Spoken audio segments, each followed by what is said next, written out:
Hello, Dreamcatchers, and welcome to another exciting day in the Writer's Haven. I am your host, Helena, and I am here today excited to be back in studio and share some great insights on the art of writing and to chat with very, very talented guests who are here to inspire and enlighten you on your writer's journey. But today in studio is author Leslie Green. She has just released her new book, God Doesn't Make Mistakes. Let me grab it for you. Learning how our missteps fit into his perfect plan. And like most books that center around inspiring us to stay on course as we walk in purpose, I'm particularly intrigued with how Leslie went about the journey of writing this book. So without further ado, please join me in welcoming author Leslie Green to the Haven. Hello, Leslie. Thank you. I'm glad to be here. Oh, you know what? It is such a thrill to have you here because I am also a writer of purpose-driven type literature. Yes. And so I get excited whenever I pick up a book that talks about that. So thank you very much for joining us and telling us about our writer's journey. Now, you're multifaceted. You know, you're a singer, you're a songwriter, you own your own business, you're a PR publicist working in public relations. How did all of that culminate into your writing journey? Wow. Well, I think, of course, like any person, everything that you do contributes to your story. And like most people, I picked a career when I was in college, and I decided that, or rather grad school really was when I picked my career, and I knew always that I wanted to write in some way, and so that was one of the reasons why I decided to go into public relations, because it does involve a lot of writing, and I also found that I love to speak as well, and so taking that journey and marrying that with my passion of music and, like you said, singing and songwriting as I was growing up, it just made sense for me to naturally flow into becoming an author. I knew that someday I was going to write a book. I had no idea what I was going to write about, and I didn't know how much of my story, my own personal story, was going to be in that book, but that's just how God works. Right. Now, we talked about this in the green room about how you classified the book as being inspirational, and I would even venture to say that it's also not necessarily a how-to, but it does give a lot of insight about how to deal with certain situations. You poured a lot of yourself into that book. I did. You know, how was that? What was that in terms of this being your first book in this genre? How easy or difficult was that for you to do? I would say it was fairly easy because my starting point was my journal entries. And when I first had the idea of God Doesn't Make Mistakes, it was actually going to be a novel. And as I went through this season of my life, I call it the transformational season of my life, I realized that the story I needed to tell was my own. And so I used these journal entries I did what I call a review process, a journal review process, where I went back through 7-8 years to see how I landed in this place that I found myself. And as I was going back through those journal entries, I saw all of these insights and revelations that I felt other people could relate to. And so using those journal entries as a jumping off point for the different struggles that I was having in my life and the different topics that I felt like other people could relate to, that was an easy process because it was a natural transition from going through my journal entries and then talking about where I was now. That hindsight information was really powerful, and I felt like it was almost like my journal entries was like a muse that I was working from. I love the way you designed that with dates, and then putting or attaching. I'll call them themes. Yes. Attaching themes with dates. I thought that was just very, very creative to do. And you just answered the question I was going to ask about how you did that. But in terms of putting the book together and the flow of the book, how did you take those dates and those experiences and put them in some kind of order, so to speak, right, to design the book? Right. Well, when I was writing it, and of course, at the time, I never knew that I was going to be sharing it with the whole world, and publishing it. But when I went back through that journal review process, I realized that in each journal entry, I was talking about a different theme that was challenging for me at that time. So whether it was just simply waiting on something to happen, I felt like this season for me was just a whole period of waiting. And so that's how I came up with the chapter, The Wait. And then there was a journal entry that focused a lot on just being frustrated around the fact that I could not come up with my purpose, my assignment, why I was here on this earth, which I know a lot of people struggle with. Yeah. And just in dealing with singleness, there was a journal entry that focused specifically on my frustration with the dating scene.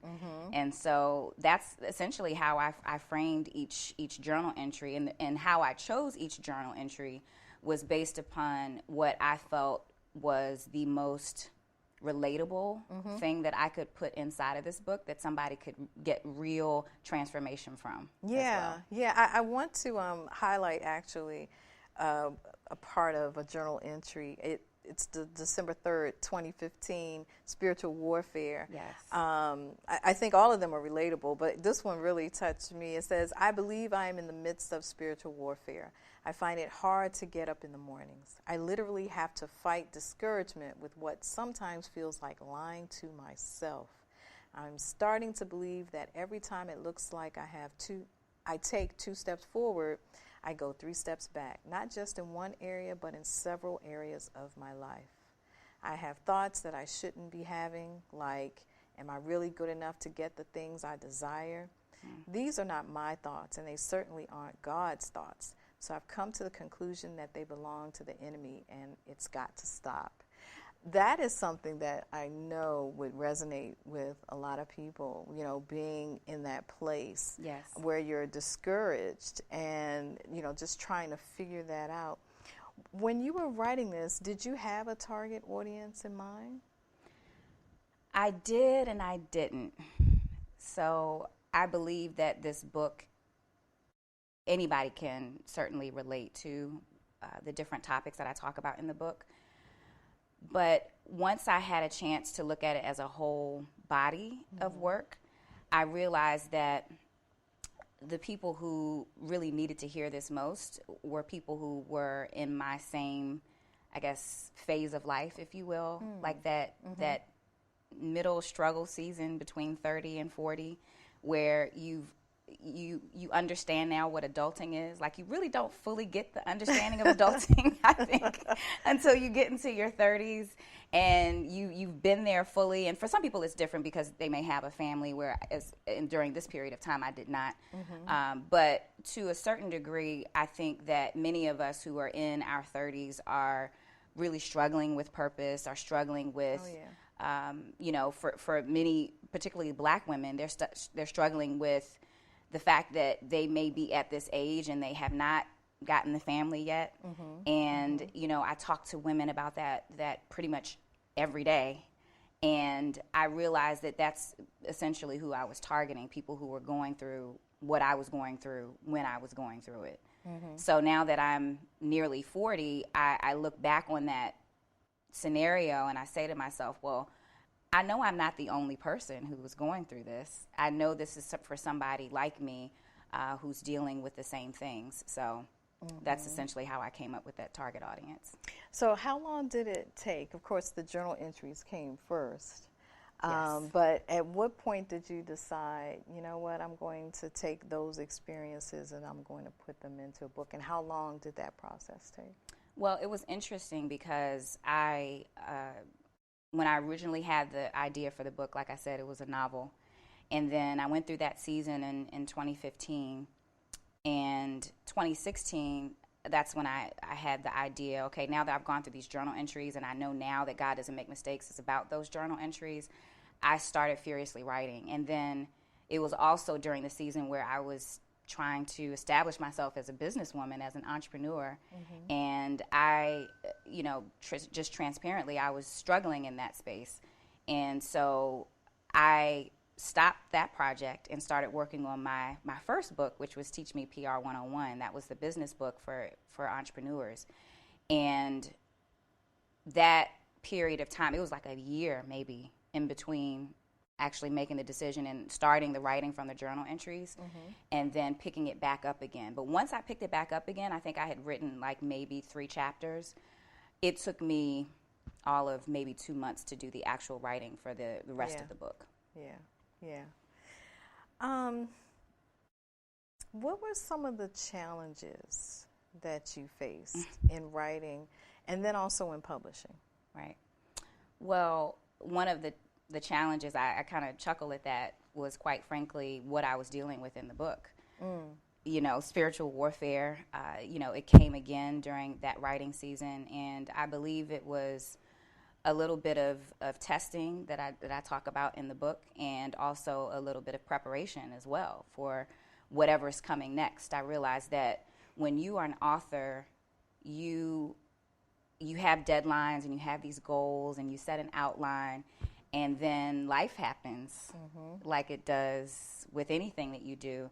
And you have to use what that is. I believe as an author, you have to use what it is that you're going through as motivation and as fuel to finish that project. And that's what I did. It was challenging, but I sort of took my own advice, so to speak, and realized what it was, and, you know, called out what was happening at the time, particularly that chapter you talked about in spiritual warfare.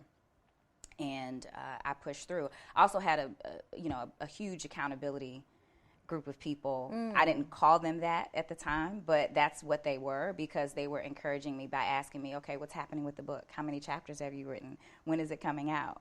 And that fueled me, that kept me going and motivated me to stay on track. So that was the challenge in the writing process. In the publishing process, I really didn't have a lot of challenges there. I was grateful to work with a what I call a hybrid publisher, where they had a lot of things laid out for me that I didn't have when I went through my first book.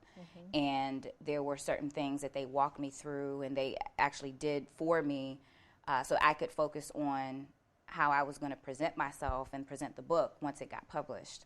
So I had a pretty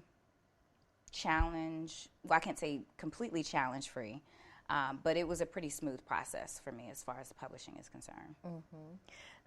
The first book, was that self-published? That was self-published through Amazon. Okay. And at the time, I don't know what it's called now. I think it has something with the initials KDI, but at the time it was called CreateSpace. And I went directly through them. I did have someone who had gone through it before who was giving me advice on what to do, but I didn't have someone who was managing the whole process like I did with the second book. Having gone through Amazon's platform for publishing, would you recommend that to new authors? Yes and no. I would, from the standpoint that it does really give you a sense of accomplishment that you have done this whole publishing process on your own, so to speak. I would recommend that you have someone walking you through it who's done it before, because there are a lot of things that you can miss.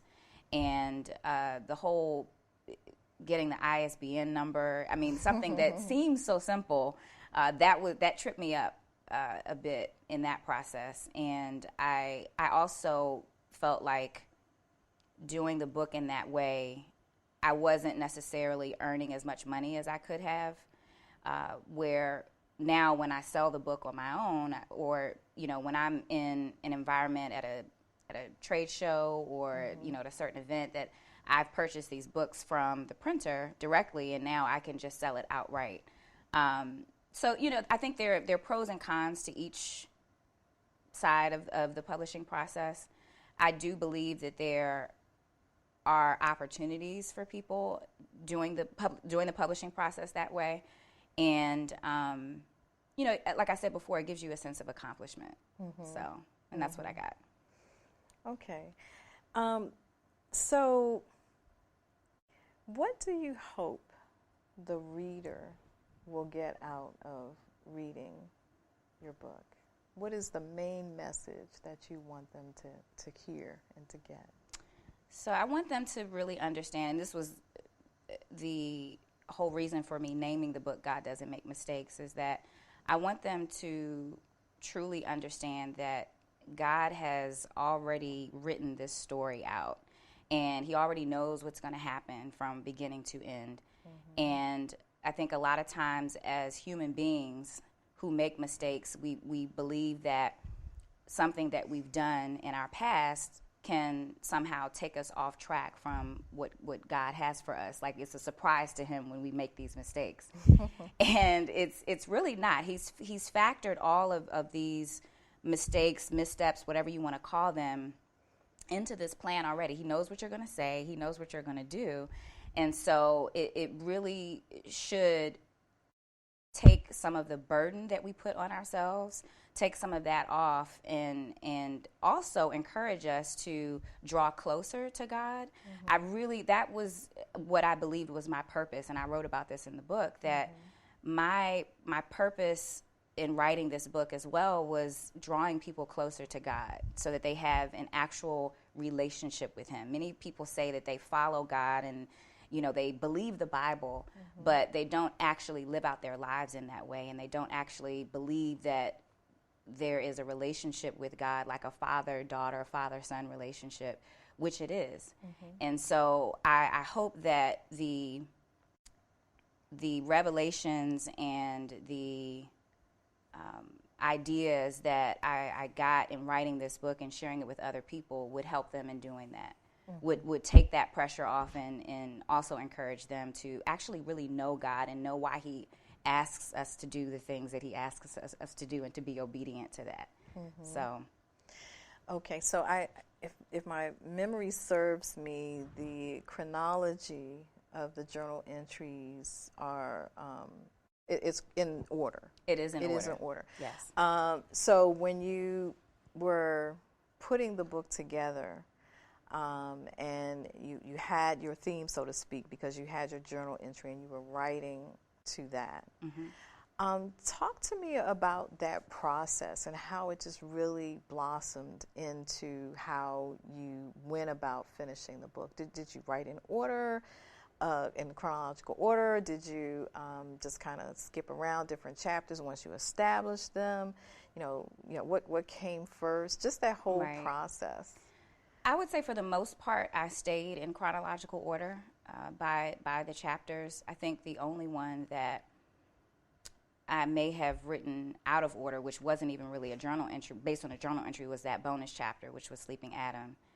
I realized that I wrote it before I started writing the other chapters because I used some of what I wrote there in a blog.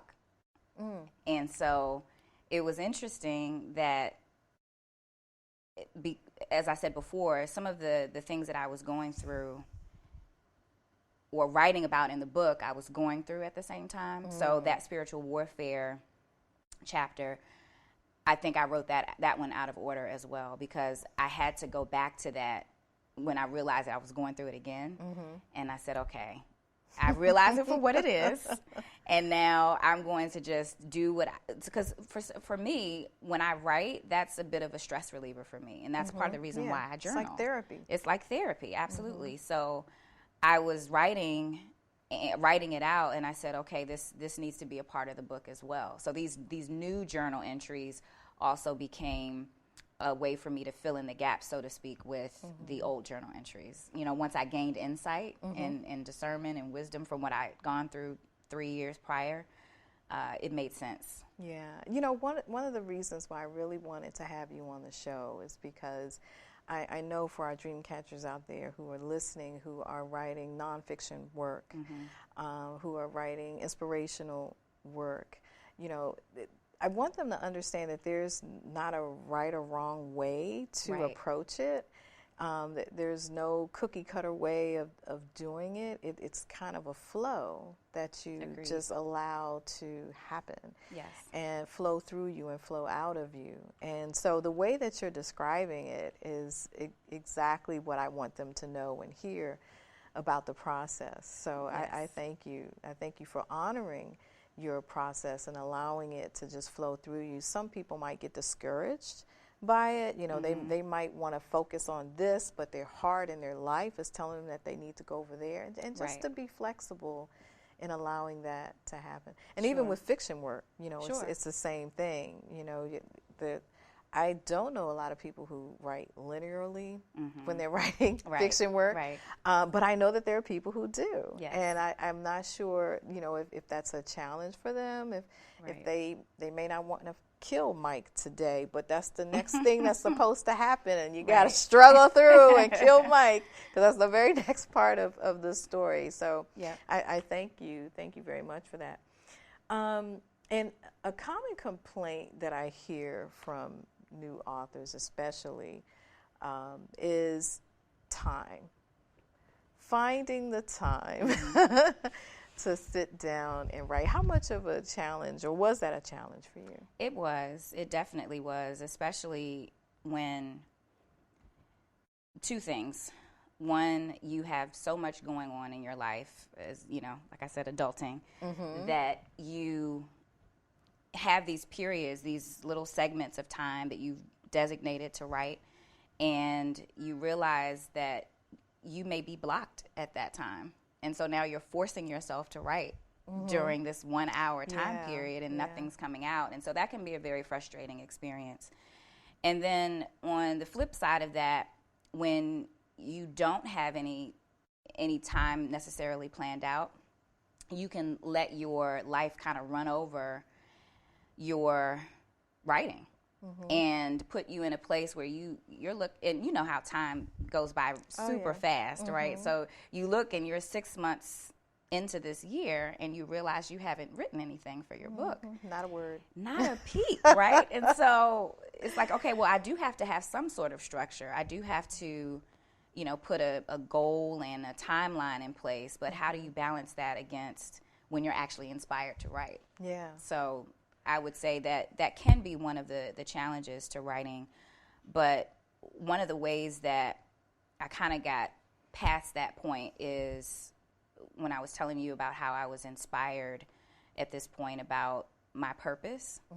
And I think remembering your why, having it in front of you at all times, what it is that you feel like, why you need to get this book out. Remembering your why. I love that. Yeah, it's critical for you to be motivated. So even during those times when you're tired or you may have a million things going on, you're inspired by that why. It may be 2 o'clock in the morning. It may be you have to sacrifice some of the time that you've set towards something else because that why is so important to you. Yeah. And that's what helped me get through that process. Right, because there's only going to be 24 hours in a day. Correct. That's all we get. No matter how much we try to manipulate that system, that is the way that it is. So I love in your bio, you say that you left, well, I'm going to use the word a comfortable job. You said a good government job. A GGJ. Yes. GGJ to branch out and basically follow your passion. Yep. How difficult was it a decision? I know that when you made that decision, it wasn't to be a full-time writer. It was Correct. To follow your passion as a professional, as a PR person, as a publicist. But, you know, just as a way to relate it, there are some folks out here that their passion is writing. Sure. And so the difficulty in saying, you know, stepping out on faith, I know many writers who have done it, stepping out on faith, leaving that good government job or whatever lucrative business that they're in, corporate job or whatever, and write full time and just follow that passion. How challenging or difficult was that for you to just make the leap into just doing what you knew you were purposed to do? For me, it's a testimony about how when you jump out there, when you take that leap of faith, letting God kind of work out the details for you. I know that's a scary thing to think about, like not having every single piece lined up. But that's also what's gotten me in trouble in the past, too, is like having all of these plans made and then being disappointed when they don't unfold the way I'd like them to. Yeah, but it's trusting and believing that what He's purposed in your heart is where you should put your focus. Yes. and believing that he's got you. That's right. And just taking that leap. That's right. So what's next, Leslie? So what's next for Leslie? So that's a good question, because I do see myself, now that my business is stabilized, I definitely want to hop back out there and start writing songs again. I actually started writing a new song just in the last week, which was, it felt so good for me to do that, because I hadn't actually taken the time to do that in a long time. So I am using this platform of the book that, God Doesn't Make Mistakes, for launching my ministry, which is Golden Life Ministries. And now, as a part of that ministry, I'd like to write some music that inspires people in the same way that I've written this book. So I see myself doing that. I also want to write another book. Okay. And fiction or nonfiction? Or both? I think it's going to be a combination, actually. I've been toying with the idea of having it be a little bit of both, and in somewhat the same way, having maybe a collection of stories inside of this book. But I do want to have a theme, one common theme that's running through it, which is relationships. And that last chapter, that bonus chapter in the book called Sleeping Adam, that was a topic that, I really wanted to explore some more. So I see myself writing another book that just talks about that topic of men and women in the dating scene. Awesome. That sounds exciting. Can't wait to hear more about that. Definitely have to have you come back. Yes, I would when the love songwriting kicks off. would Whichever love to. one you do, whether it's a book or it's songwriting, you let me know, and I would love to have you back on the show. Dreamcatchers, I'm certain you've enjoyed this episode of our show. Tune in next week when we will highlight the work of playwrights with productions showcased as part of Arena Stage's 2019-2020 lineup of award-winning theater. You don't want to miss it. In case you haven't caught up with seasons 1 through 4, what are you waiting for? Go to our website at www.writershavenshow.com for links on our broadcast and streaming channels. Don't forget to subscribe, and you'll never, ever miss a show. I'll see you next time in the Haven, but until then, catch fire on purpose.